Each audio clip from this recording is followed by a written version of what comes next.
Hello students, in today's class we'll be covering the topic atomic structure and chemical bonding. This is a very important chapter which covers the basics and fundamentals which will be applicable in other chapters as well. Specifically in this video we will be covering the discovery of electron, the discovery of proton, the discovery of the nucleus, the Bohr's atomic model and the other theories which are part of the exploration of the structure of the atom.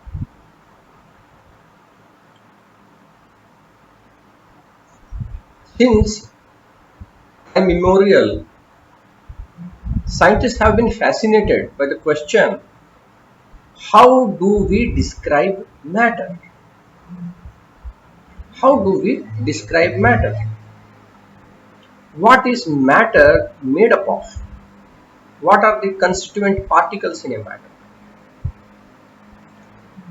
The earliest records we know of was way back in 6 BC by Maharshi Kanada, who proposed the existence of Parmanus, which is the ultimate particle. Later, in 460-370 BC, Democritus suggested the term atomos. Atomos means the indivisible. Okay, the matter that cannot be divided further. Both of these were hypotheses, but a scientific theory was first proposed by Dalton, John Dalton, in 1808. This is known as the Dalton's atomic theory.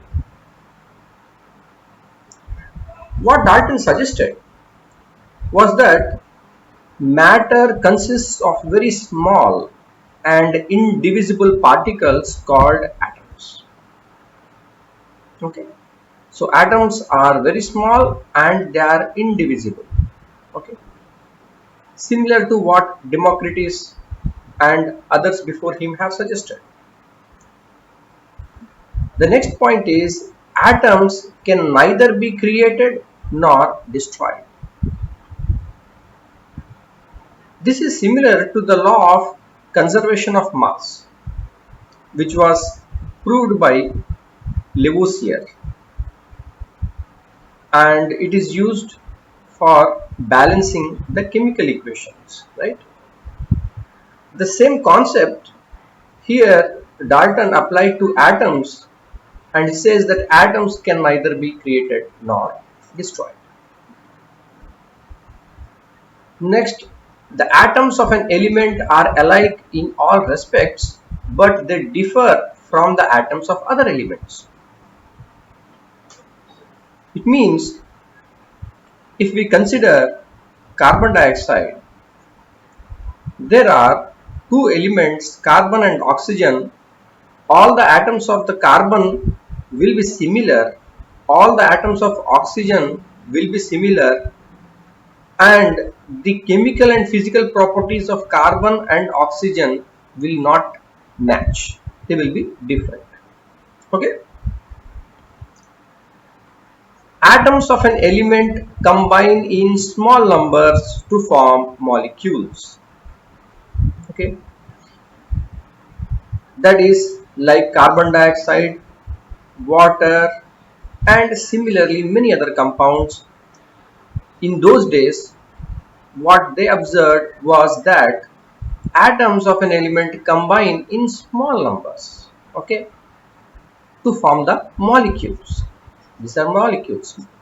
Okay, the next concept was atoms of one element combine with atoms of another element in simple ratio to form molecules of the compound. This is similar to the law of definite proportions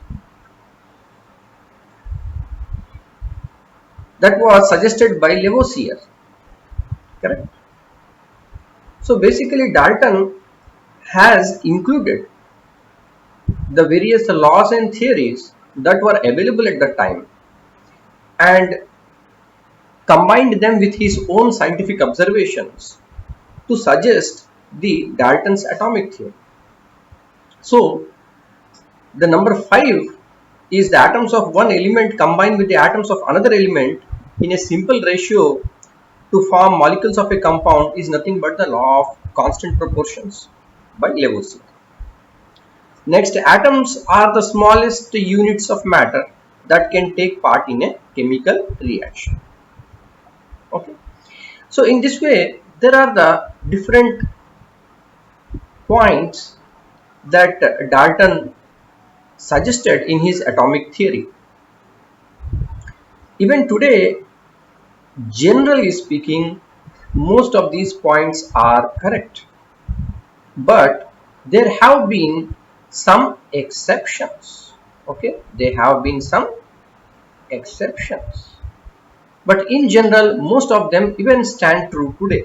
For example, matter consists of very small and indivisible particles called atoms. For this, the discovery of subatomic particles, okay, subatomic particles like the electron, proton, neutron, okay, these have disproved the point number 1.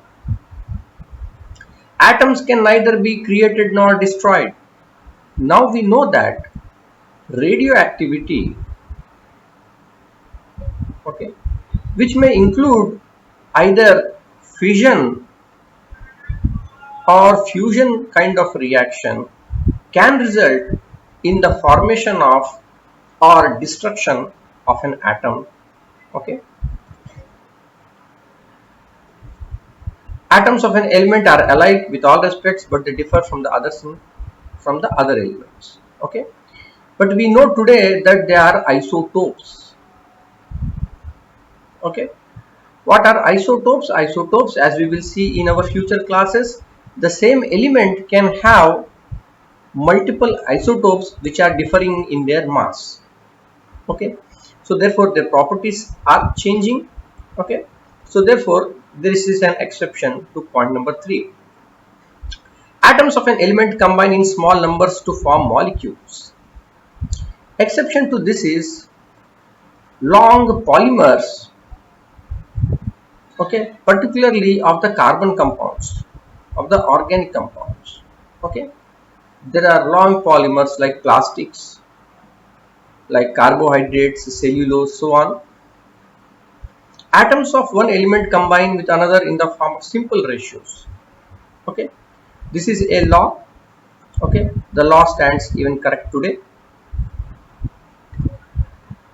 Atoms are the smallest units of matter that can take part in a chemical reaction, even stands correct today.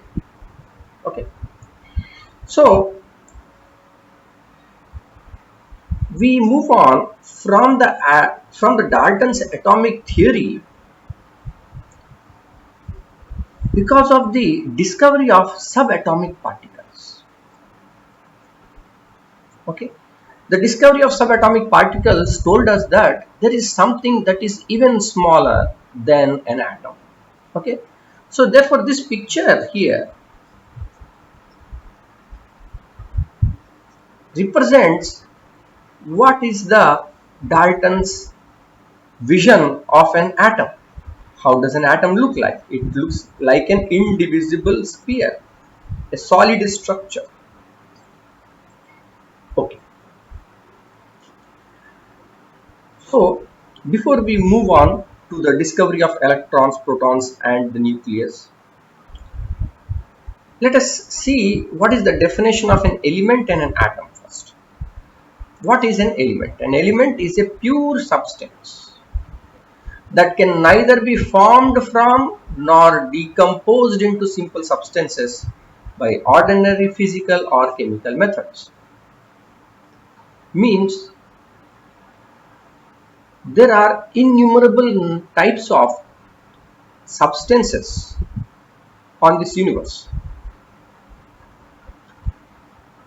When we look at these substances, the purest form of each of these substances that cannot be converted into any other substance, okay, that is, a pure substance is an element.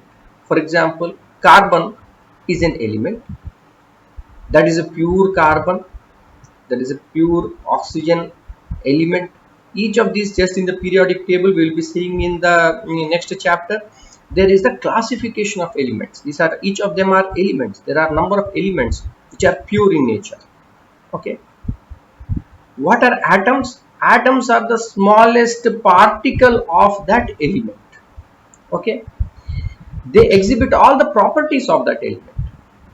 They may or may not exist independently, but they take part in every chemical reaction. What does it mean? Atom is the smallest particle of an element. Okay, all of us have understood that. Additionally, the atom exhibits all the properties of that element, and each atom of that element is capable of participating in a chemical reaction. Okay, it may or may not exist independently because it may be less stable or more stable. Okay, but that is not important to do with the stability. As long as it is the smallest particle of the element, it is an atom, though it is less stable or more stable. Okay, so now coming on to the discovery of electrons. The first subatomic particle to be discovered was electrons. In 1833, Michael Faraday, an extremely talented and famous scientist who has made multiple contributions to science in physics and chemistry, he was working on electricity, static charge in electricity, and he found that there is a movement of charge, there is a flow of charge in an electric current. Stoney named these electric ions as electrons. Okay, the name was coined by Stoney, and it was only in 1897 by J.J. Thomson that the properties of the electron could be understood. How did Thomson discover the properties of an electron? At the time, many scientists were working with the cathode ray tubes. Okay, as you can see here, this glass tube. All of us know that gases are poor conductors of electricity. Metals are good conductors. Even water can be a good conductor, slightly ionic. It will be good conductor.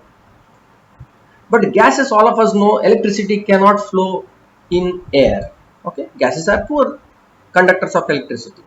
But when extremely high voltage is applied, okay, that is a greater than 10,000 volts, and under low pressure, that is at least 100 times less than the atmospheric pressure. Okay, atmospheric pressure is 1 mmHg. At least 100 times when we reduce the pressure by creating a vacuum, sucking out the gas that is present in the tube, then the gases become good conductors of electricity. Okay, they become the good conductors of electricity. Then what happens?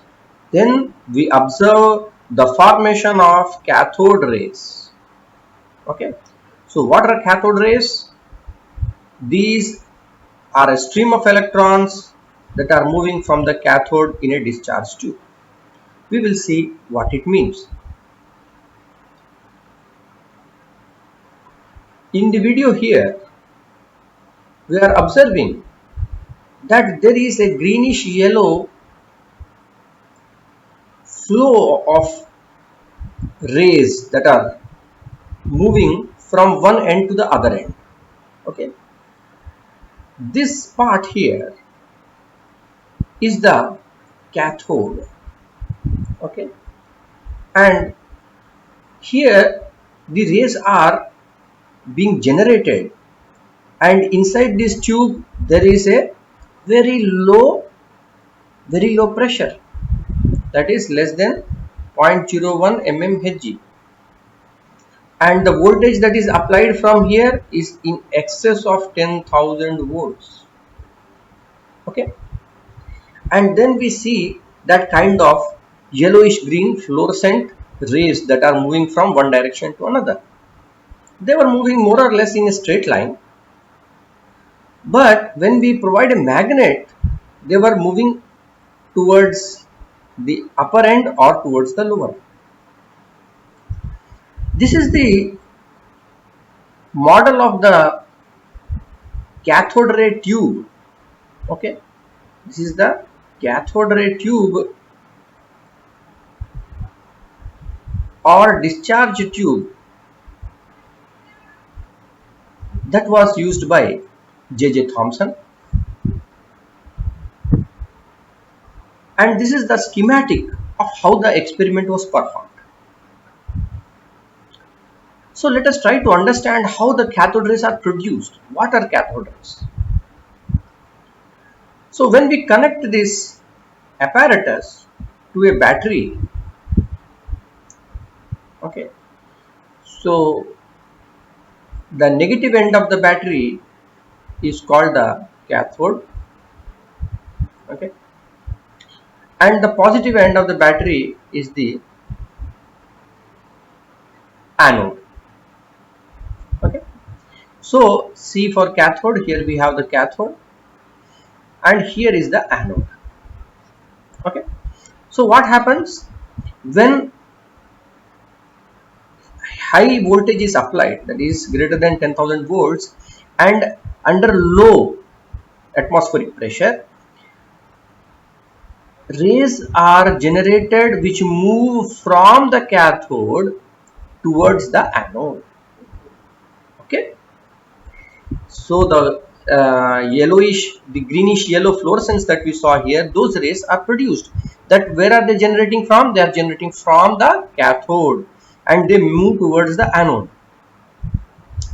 Here the anode is having a slit, it is a perforated, okay, one slit is there, opening is there, okay, through which that ray is able to pass through.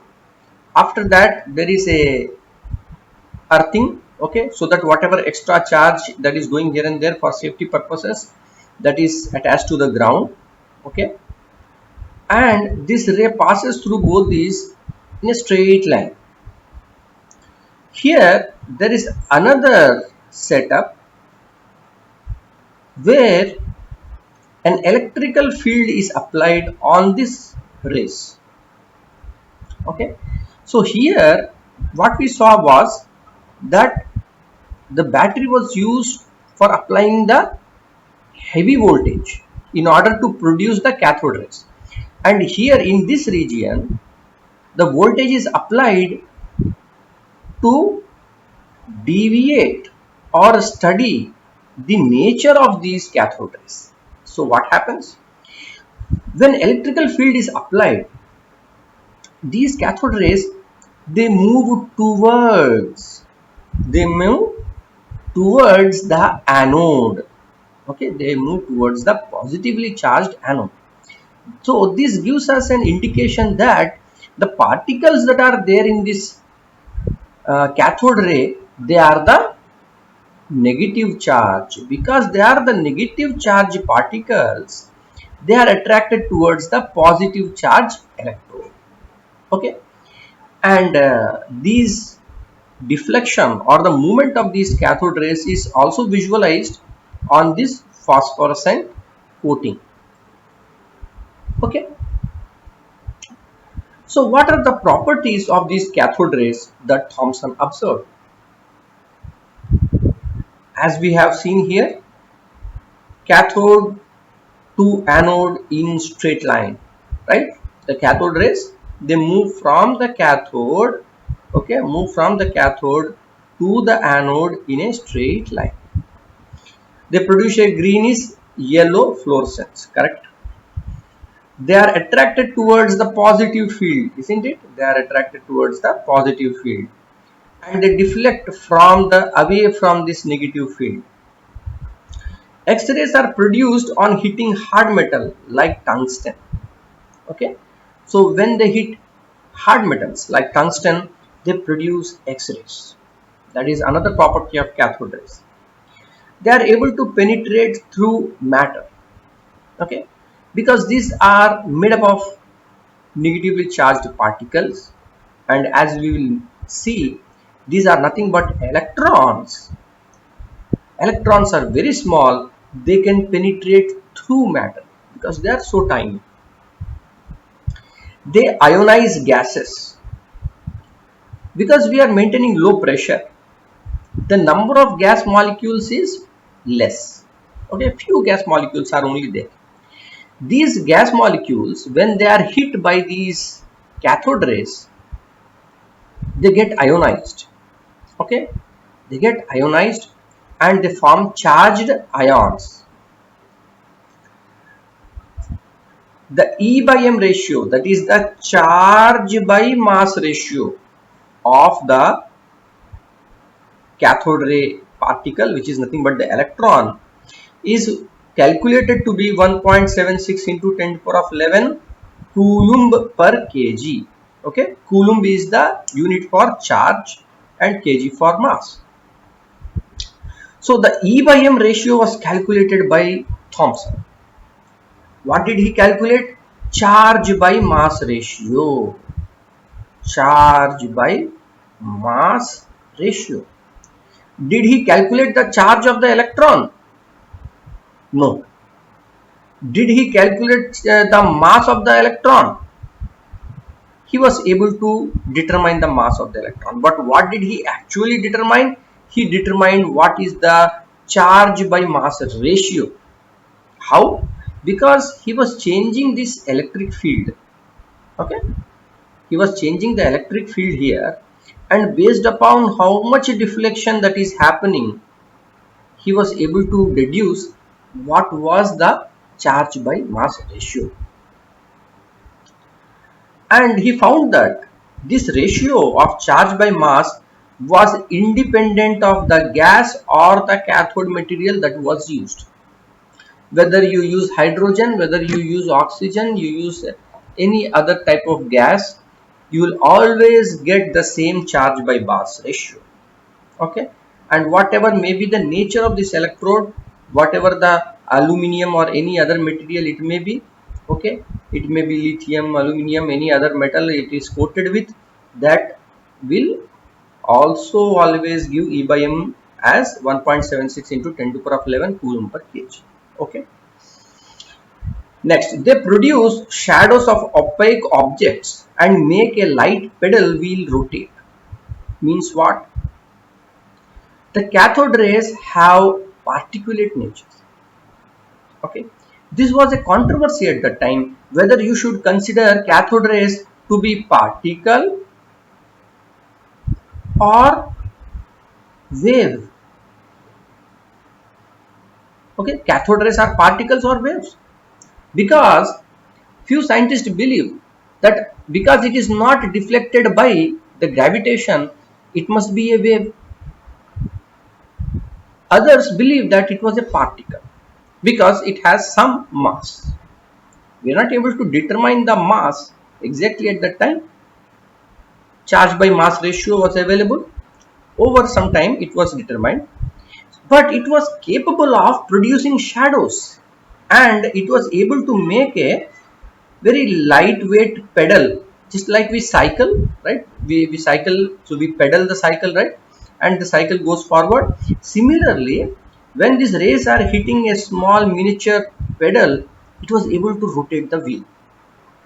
That means it was having some kind of mass, okay, some kind of energy. Okay, So these were the observations and derivations of J.J. Thomson using his discharge tube experiment. Okay. So what are the properties of electrons? That we know electrons are the constituents of all atoms. Correct? All atoms have electrons. The mass of the electron is a constant. It is independent of the source. Okay. Whichever atom you take, whichever element it may belong to, but its mass is constant. The mass is 9.108 into 10 power of minus 31 kg. It's a very small mass, very negligible mass. Charge, it is having a negative charge.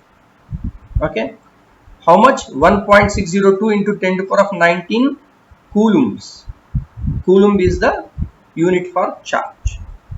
Okay, what is the size? The size is 10 to the power of minus 15 meters. Okay, femto, 10 to the power of minus 15 meters. So electron was the first subatomic particle that was discovered, and its properties were determined by J.J. Thomson using this discharge tube apparatus. It was a very fantastic setup, and many other scientists also tried to do experiments using this kind of setup with modifications. And this led to the discovery of the next subatomic particle, that is the proton. Goldstein discovered protons when he was doing an experiment similar to Thomson in a discharge tube. The difference was he used a perforated cathode. What we see here, you see these are the openings are there in the cathode, there are holes in the cathode. He also applied a heavy voltage of greater than 10,000 volts and reduced the pressure less than 0.01 mmHg. So then what happens is, as expected, the cathode rays are produced with this greenish yellow color. Cathode rays are produced, but a surprising new observation was moving in the direction away opposite to that of the cathode rays were the anode rays, these rays. Okay,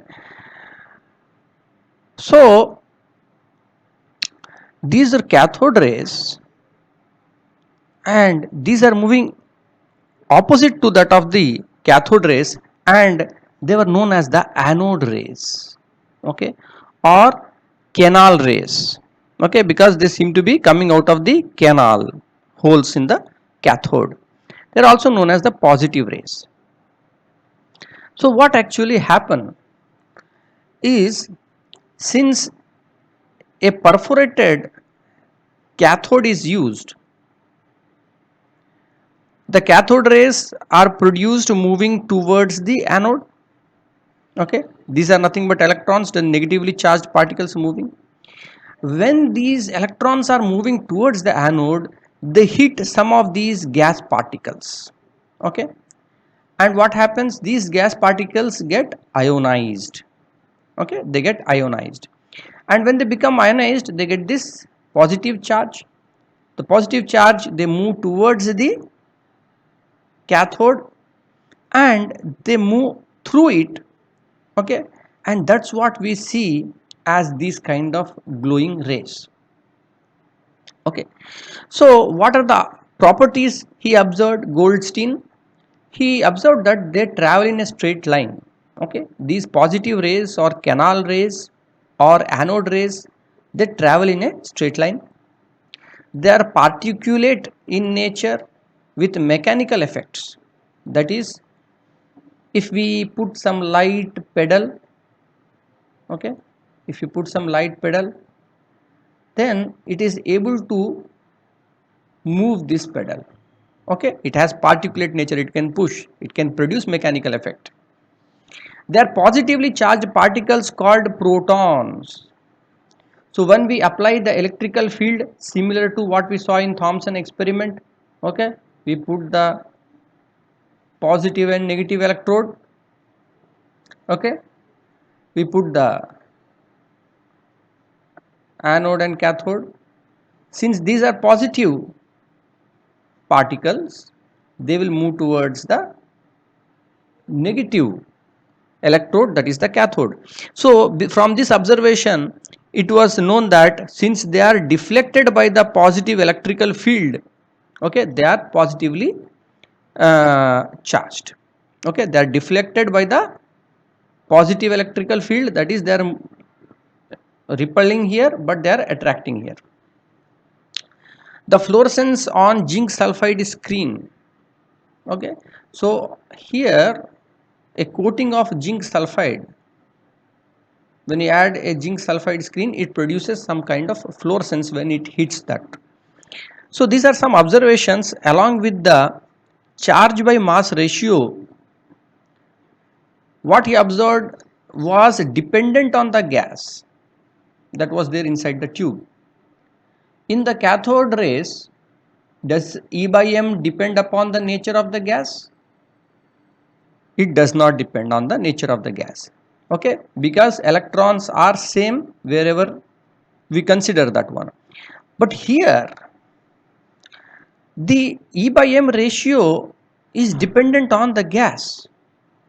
So what are these positively charged particles? This is a mistake most of the students do. The positively charged particles are not protons. These are ions. These are gas ions. Okay, these are not protons. These are gas ions. You see, these gases are getting ionized. These are gas ions. So these gas ions, depending on the nature of the gas, they will have a different mass, and therefore their charge by mass ratio will be depend on the nature of the gas. And it was found that it is maximum for hydrogen. Okay, that is when we use hydrogen gas in this discharge tube, then we get the highest E by M ratio. Okay. Next, let us look at some of the properties of the proton. It has a unit positive charge of 1.6 into 10 power of minus 19 coulombs. It is exactly same to that of the electron, but the sign is positive. Okay, so the charge of the electron and the charge of the proton both are exactly same. That is why when you combine an electron and proton, you get the equally, then you get net neutral charge. Okay, net neutral charge, because both of them have the equal amount of unit positive and unit negative charge. What is the mass of the proton? It is equivalent to that of a hydrogen atom. Okay, and it is 1837, almost 2000 times it is more than that of an electron. Okay, that is 1.672 into 10 power of minus 27 kg. Okay, so the mass of the proton is almost 2000 times more than that of the electron.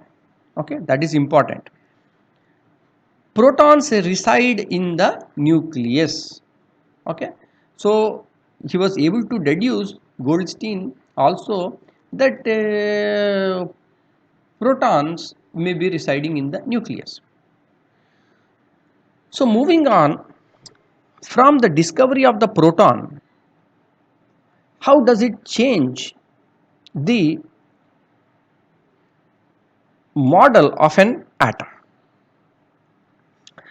J.J. Thomson, after his discovery of electron and further studies he observed on the discovery of the proton, he put forward the theory known as the plum pudding model of the atom. Okay, plum pudding model.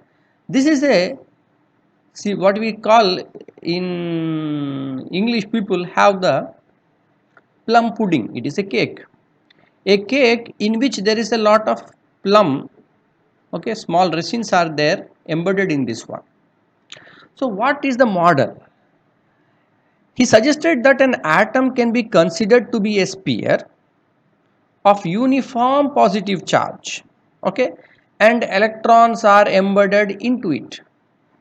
So you can consider that all this light brown, okay, this material is the cloud of positive charge, okay, protons, cloud of positive charge, and in this one these negative charge electrons are embedded inside it.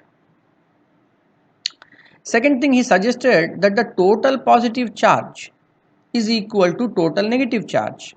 Therefore, the atom as a whole is electrically neutral. That's also correct. The mass of an atom is considered to be uniformly distributed. Okay. So, mass of an atom is uniformly distributed. It is a homogeneous. Okay. Negative and positive charge, they are all very uniformly distributed into one sphere. That is the kind of model that was suggested by J.J. Thomson. Okay. So here by 2 we mean that this is the second model we are looking at, Thomson's plum pudding model. This model was challenged by the discovery of the nucleus by Rutherford. Okay. Rutherford performed an experiment known as the gold foil experiment. What is this experiment? Rutherford, because at that time radioactivity was discovered, was utilizing these alpha particles. Okay, he was using the alpha particles. What are alpha particles? Alpha particles are nothing but helium atom in which 2 electrons are removed. Okay, if you remove the 2 electrons, it gains a net positive charge. It is known as He2 plus ion. Okay, so basically what is there in this one? 2 protons are there. Okay, there are also neutrons. We will not be talking about them now. So basically what he used a radioactive substance that is able to generate the alpha particles, that is the alpha rays. And what he put here was a gold foil, okay, very thin sheet of gold metal. How much? 1 micrometer. That is 1 million times thin than a meter. Okay, so roughly he was trying to make the thickness of the gold foil one, not more than 10 atoms thickness. Okay, he want to make really thin. So then he can test the model of Thomson. Rutherford himself was a student of Thomson, and now he is trying to test whether Thomson model is correct. So what he observed is these alpha rays were able to pass through the gold foil. More than 90-95%, most of them just directly pass through. Okay, so what does it mean? Does it say anything against the Thomson model, plum pudding model? Since most of them are able to pass through directly, that means the positive and negative charges are homogeneously there inside. So there is not much resistance to this movement of the 2 proton. They can move. Okay, it is not so heavy. Then another observation, some of these alpha particles are deflected by a small angle. Okay, it may be possible that these particles that are moving, they may get a bit deflected. Okay, a bit deflected, but what he observed was a major deflection. But the more the higher deflections are there, their percentage was very less. 1 in 8,000 of these particles alpha particles were deflected. Based upon this, what he thought, that if we fire a bullet on a tissue paper, the tissue paper is able to hit back the bullet on us. How is it possible? That is what he told. And therefore, he suggested that all this positive charge must be somewhere in the middle, very concentrated, very concentrated. Then only it is possible that the alpha particle, very few of these alpha particle are able to hit exactly on the nucleus or that heavy particle and bounce back. Okay, this was a very fantastic model that based upon his experimental data he was able to propose. So what Rutherford suggested was the planetary model of the atom. What it says, that the atoms contain large empty space. Yes, they contain large empty space. That is why most of the rays are able to simply pass. No problem. Okay. The nucleus is positively charged mass at the center of the atom. Okay. There is a positively charged mass at the center of the atom. Based upon this deflection, he is able to say. Size of the nucleus is very small. Electrons revolve in non-overlapping fashion around the nucleus in circular paths known as orbits. Okay, electrons are able to move around the nucleus without overlapping with the other electrons. Okay, and these paths, this way in which they are way they are moving, these are known as the orbits. And the atom as a whole is the electrically neutral. So these were the points that were suggested by Rutherford in his planetary model. He was able to determine experimentally, okay, that the nucleus is there in the center, occupies a very small space, it is very dense. Okay, most of the part of the atom is empty and electrons are moving around in fixed orbits. They are moving in a non-overlapping. So there was a problem with the model proposed by Rutherford. According to the classical physics, particle physics,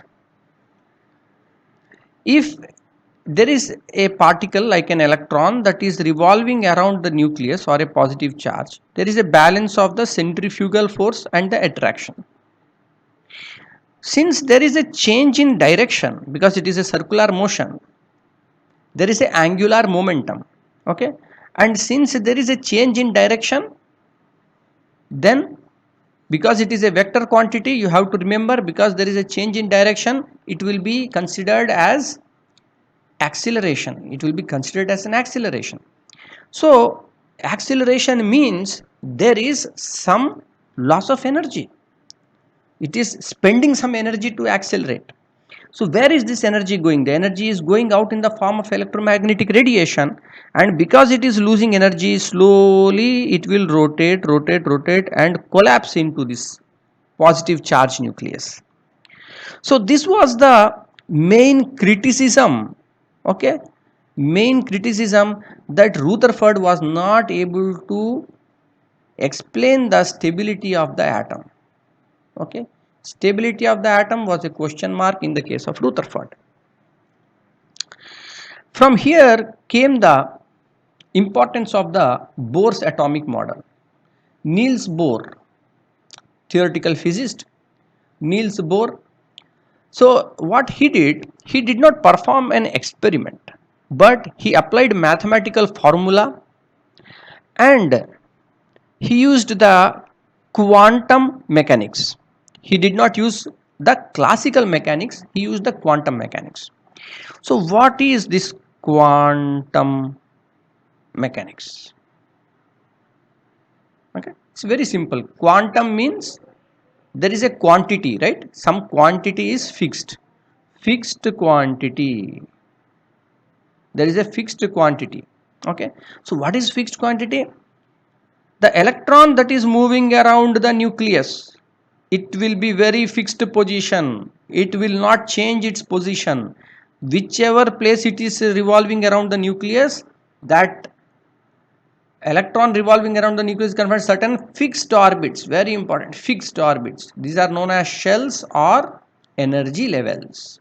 Okay, and each of these energy levels, they are associated with a fixed amount of energy. Okay, this is what he suggested. Okay, so what he suggested, that each of these electrons are moving around in fixed orbits or energy levels or shells, and each of these shells are having fixed energy. Okay, next, while the electron is revolving around the nucleus in an orbit, the electron neither loses energy nor gains energy. Okay, here the concept of angular momentum, acceleration, all those things are not applied here. What is happening? Quantum mechanics, this is fixed. Energy in this orbit is fixed. Okay, an electron revolving in a particular orbit on gaining a certain amount of energy jumps to the next orbit and vice versa. Since each orbit is associated with fixed amount of energy, Bohr called its energy level. Means what? If say there is an electron here and it gains energy, then it will jump to the next energy level. Okay, it will jump to the next energy level. It cannot jump somewhere in between. Okay, there is nothing intermediate. It is a fixed energy level. It needs that critical amount of energy, then only it will jump to the next energy level. That is what Bohr's model suggested. So at that time, there were these very beautiful observations about these spectra. Okay, you must have seen light passing through a prism or a rainbow. It produces different colors, right?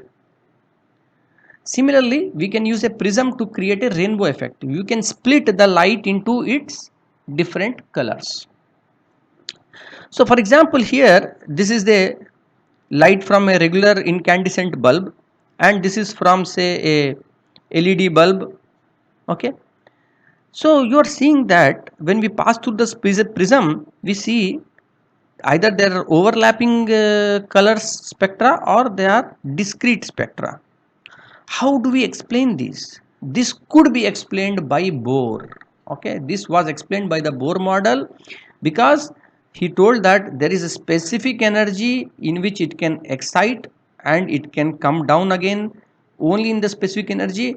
Therefore, only that particular amount of light energy will come in that wavelength. So you can see this spectra. Okay, so these all things were explained by Bohr's atomic model. He did not perform any experiment, but it was a theoretical and mathematical quantum mechanics interpretation of the structure of an atom.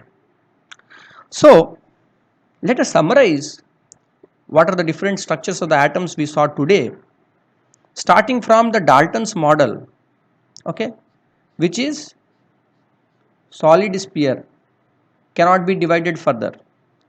Thomson's model, positive, negative, everything is mixed uniformly. Rutherford model, the positive charge is in the center, negative is around it as a cloud. Bohr's model, positive in the center, electrons in fixed orbits, fixed energy levels revolving around the nucleus.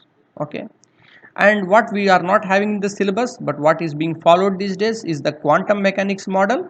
Okay, in which there is the electron cloud. We can never say that what is the exact position and what is the energy of the electron at the same time. Okay, that is a quantum model. So I suggest that the students, all of you can solve the questions that are given in the exercise 4a in the chapter, and in our subsequent videos we can discuss what are the solutions to this. Okay, and also you can revise what we studied in the today's chapter. Okay, thank you.